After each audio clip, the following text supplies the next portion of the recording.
In this video, I want to go over some of the latest Fallout 76 news, including quite a bit around the future of this game. I made a pretty interesting discovery, which I haven't seen posted elsewhere, that does suggest we are getting quite a bit of new info very soon. Even further, those Brotherhood of Steel data mines and coded transmissions that I talked about with you recently have just been solved, so we have a more complete picture as to what the Brotherhood of Steel DLC will look like. And then outside of that, we have a few other happenings or recent occurrences in the game that I do want to go over. If you guys enjoy the content, you can leave a like or subscribe. So first and foremost, let's look at the solution or outcome with the recent Brotherhood mystery. So technically this is somewhat spoilery for future content. It seems like this will be another little precursor quest to one of the larger quest lines to come later in the year. But again, this is data mine content from the public test server, so it isn't even technically in the live game yet. Some of the discoveries we've had thus far: Atlas Observatory is going to be changed. The Brotherhood of Steel are going to be returning to Appalachia, but first they send some messages. A new NPC named Russell Dorsey will take up shop at Atlas Observatory. He was one of the people just to intercept these messages and is now preparing Atlas Observatory for the Brotherhood's return, as that's where they plan to set up base.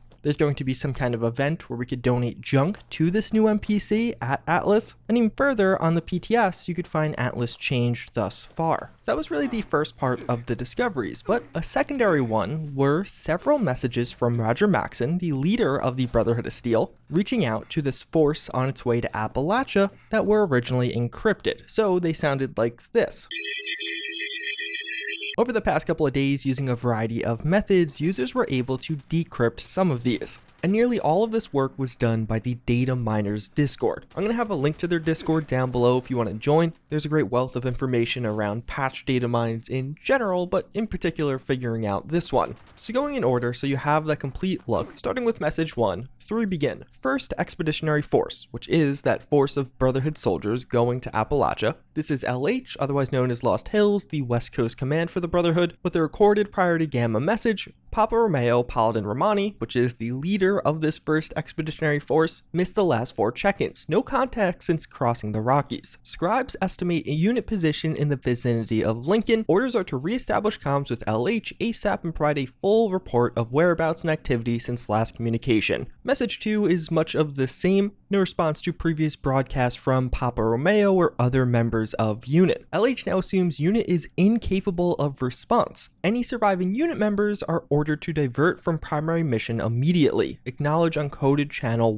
18. But then we have message 3, which is actually a totally new one that was just discovered. Bethesda got a bit trickier with this one. It was a spectrogram, which was used for several of the other ones, into a rail fence cipher. This is read First Expeditionary Force, this is LH, with recorded priority E1 message. Scribes now estimate unit position somewhere east of the Mississippi based on pre-departure timetables. No acknowledgement from Papa Romeo or other members of unit. If no suitable transmission system can be secured, First Expeditionary Force is hereby ordered to proceed on original mission and establish communications from target location. Acknowledge uncoded channel 47, LH out. So to me, this one's kind of odd, because if you look at message 2, it ends with, any surviving unit members are ordered to divert from primary mission immediately, to message 3, where it's ordered to proceed on original mission and establish communications. What prompted this change in instruction? Perhaps this is indicative of some internal disagreements going on back at Lost Hills with Brotherhood Command. Some people saying no, they have to come back because maybe they never really wanted them to go in the first place, and this is kind of their worst case scenario coming to fruition, while perhaps others feel more strongly about this mission being accomplished, wiping out the Scorched Plague, which is assumed that is one of their main objectives. Message 4 is one of the interesting ones. We had this one already. This is Elder Roger Maxson broadcasting to Paladin Layla Romani, secure private channel.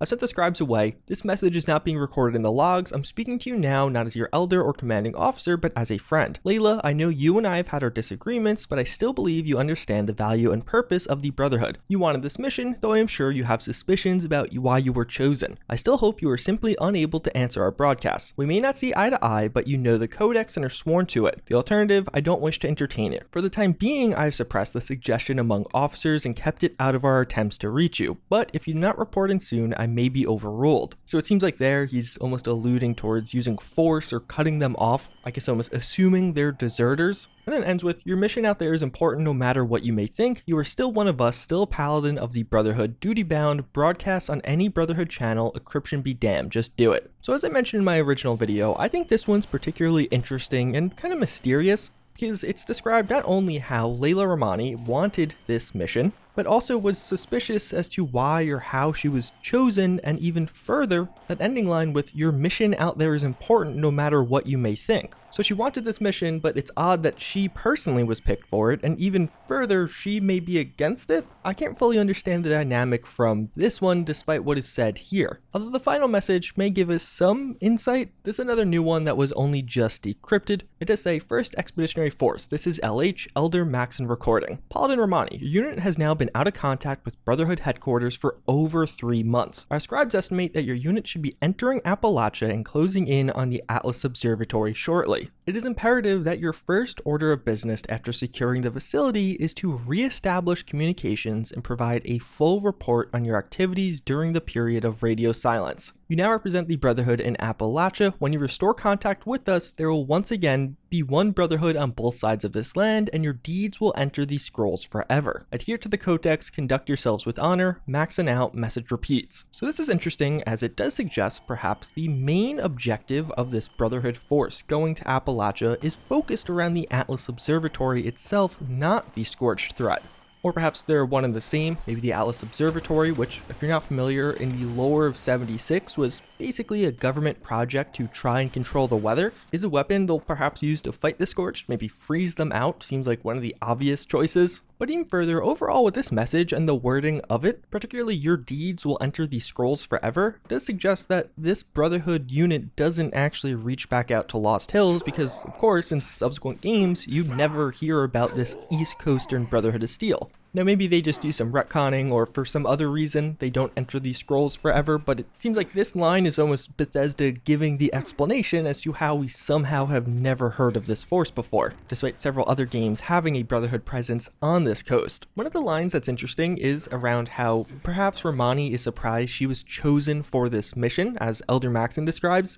That could be indicative of her not really fully adopting or agreeing with some aspects of the Brotherhood mantra at the time. This could be in a number of ways. Maxon was very anti-nuke, or maybe it was their stance on collecting technology for preservation, but perhaps the story here will be Romani gets this force, works her way over to the other side of the country, and then kind of splits apart and starts enacting her own ideals as they differ from the Brotherhood. In game time, this may actually be spread around several updates, or the messages will go live intermittently. We of course have 5 different messages that, hypothetically speaking, come at different intervals. They didn't all just come at once, unless somehow we just gain access to all of them at the same time. So it could be in game we get the first Romani message, then a couple of weeks later start getting some of these subsequent ones, and this ends up being a several month-long process up to the Steel Dawn expansion, not all just in one update. Or alternatively, one other theory that has been thrown around is, what if this is Steel Dawn? On the roadmap right now it's just described as a quest line, and perhaps there'll be a couple of minor quests around decoding or figuring out these messages in game, or even some unrelated tasks that haven't been data mined yet, or just not implemented to be data mined yet.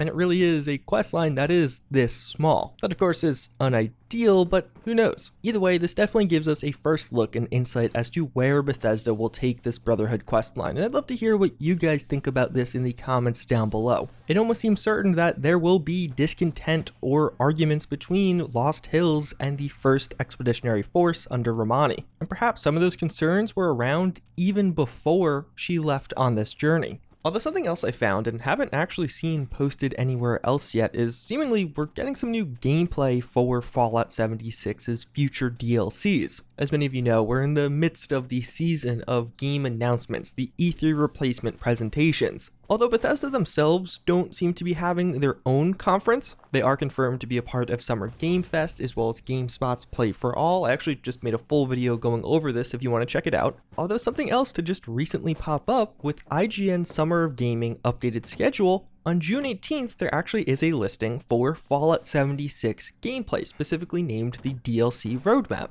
So this kind of came out of nowhere. Even if you look at the people confirmed to be participating in this event, Bethesda is still not on the list, although apparently they are participating. And this is pretty interesting because what I'm going to assume this is actually what they would have shown at E3 2020, which would have just been this past Sunday. And specifically a nice gameplay trailer for this, probably pretty similar to the Wastelanders trailer we got last year. With this one, it'll be interesting to see what exactly they show off. Do we actually get some minor gameplay of the Brotherhood return, or perhaps even more insights as to how exactly this Paladin Romani disconnect or discourse is going to work? Or maybe even some of the other features, things like the bombs drop event, which we just don't know much about or what exactly it'll entail. I wouldn't be shocked if this is pretty revealing when it comes to things like weapons or even new armors or features coming to the game, things that we have a broad idea on, but nothing really concrete, at least just yet. It's definitely something to get really excited for, and considering the summer season seems to be a bit lighter, and we have a pretty good idea of most of the content coming this summer, I have to imagine this will really focus on that fall and winter release schedule. And as an aside, also on the schedule for June 18th, there is a unannounced developer interview and exclusive gameplay deep dive, which now several people have gotten hopeful this could be a Starfield reveal, or a more proper Starfield trailer. I still don't think that is it. It's probably extremely unlikely, but hey, if you want something to be hopeful or look forward to in general, you do have this also happening on June 18th. This does bring up the question though as to when Update 20, which is bringing seasons and potentially bringing this new Brotherhood precursor quest, is actually coming. We've of course been playtesting it in the PTS, but perhaps June 18th could be a kicking off point. June 18th is a Thursday, so this might just be their Inside the Vault article, that being the gameplay drop, but perhaps also at this point they'll be like, oh, and by the way, the new update is about to come out, since there's going to be a lot of eyes on this event. Outside of that, one question that I do have, especially as we start to get teasers of this future story-based content, is whether or not Bethesda will resume their private test server. Right now it's kind of a weird situation when it comes to these new spoilers.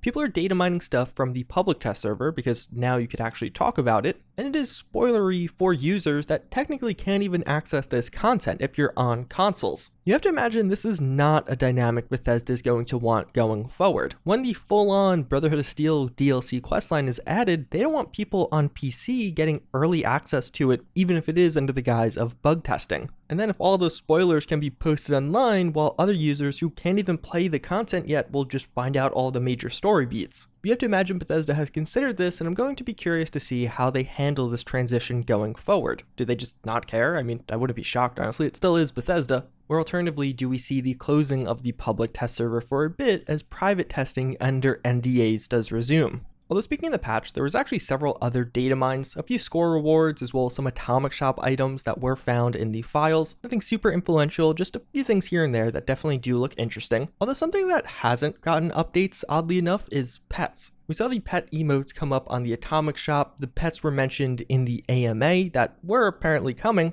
Although despite this, there's been nothing else to happen around pets. This isn't inherently a bad thing, it's just a curious thing. I've seen some people talking about this, asking whatever happened to them, and really nothing. They've just kind of been in the files untouched for a few months now. The Atomic Shop today got its own weekly update. There's a few miscellaneous things, new content for you to buy, but Bethesda may have seen one of my latest Fallout 76 videos, as we also got 2 new skins for Fallout First members. And I say that jokingly, but also somewhat serious. 2 days after I make a video criticizing the lack of Fallout First content or lack of promised content coming, 2 new skins go live, and these skins have actually been in the file since release. It's just 2 new additions on this line of camo. It's probably just a coincidence, but a funny one nonetheless. Although also today, by the time you've watched this video, the Fasnacht Parade event is ending in Fallout 76. And with that end does come now an interesting conversation with people not being able to get all of the rare masks. With this year's Fasnacht, there were 4 new masks, each of which having a 1% drop chance if you kept all 5 robots alive, which is pretty easy to do. That is what's happening most of the time.